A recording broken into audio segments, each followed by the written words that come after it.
கண்ட முதல் தமிழன், முத்தமிழ் தந்த போரழகன்.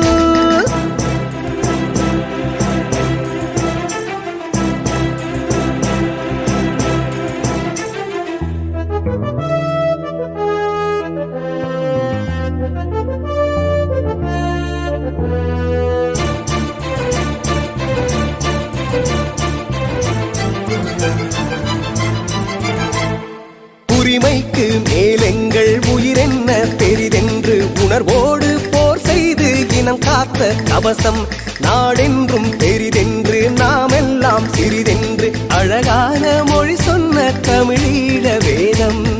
தேச புயல்கள் வீசி ஆடும் வீரம் செய்து எய்தவனே, ஆழக்கடலின் அடியில் கூட உயிரின் பெட்டிகள் செய்த